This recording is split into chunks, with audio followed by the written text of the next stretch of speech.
Hello boys and girls, welcome back to Robin's Taste, and today we're gonna take a look at a couple of films that I've seen in February. Let's start on the road with the best movie for this month, and also one of my favorite movies that I personally have seen, Waltz with Bashir. This movie is extremely important to take a look at. It's mainly a documentary about the Israeli war between Israel and Palestine during the 80s. The twist is that this documentary, an interview-based movie, is animated. So the sequences that they are retelling is animated for us to take a look at.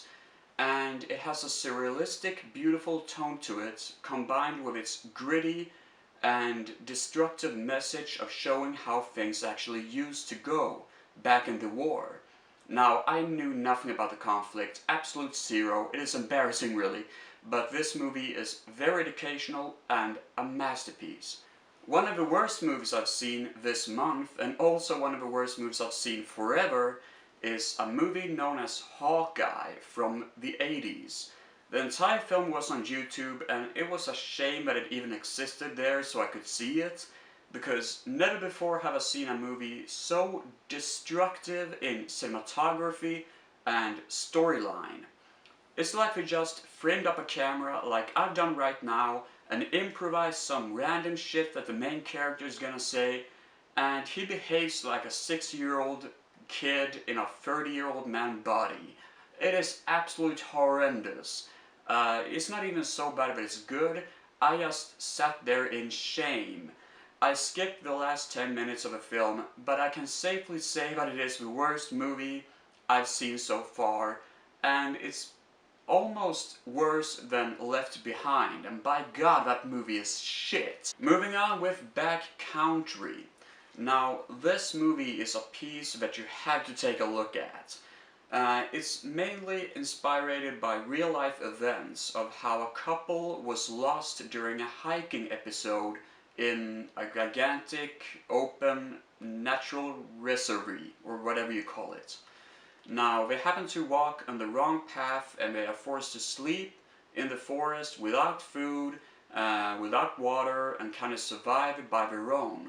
Only problem is that a bear is walking around somewhere in the forest and it's very vicious. The problem with this film is that the main characters are people you don't give a jack shit about. And the movie is also very slow paced because it's supposed to show what actually happened, and that is a good thing because it's inspired by real life events.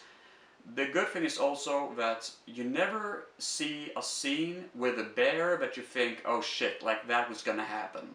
But you actually feel like it could very well be realistic, and that is what a movie based on real life events is supposed to be like.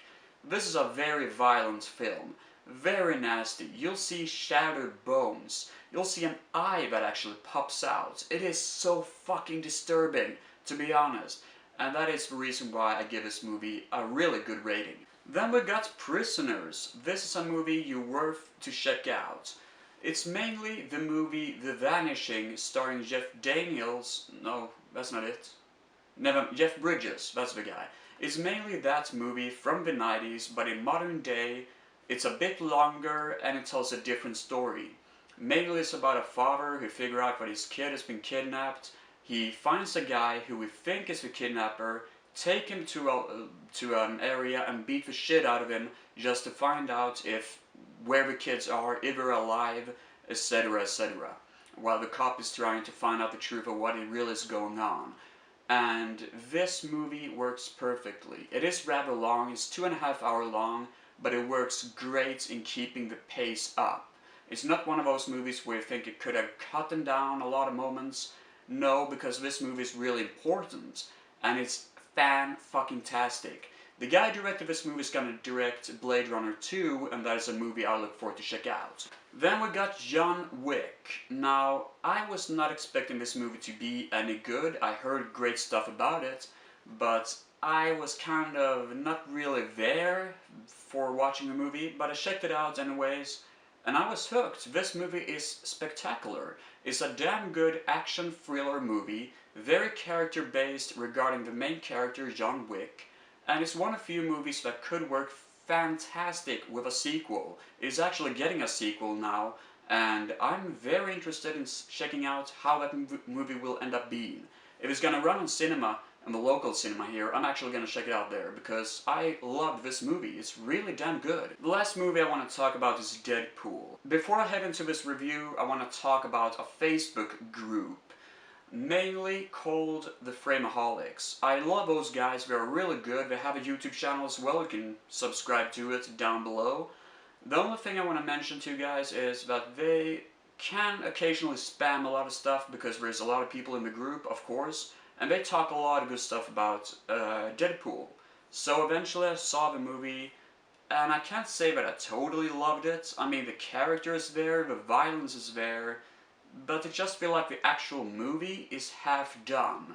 Like the final confrontation, the villain, and I don't know, it was just kind of floppy all over the place when it came down to the story-wise perspective.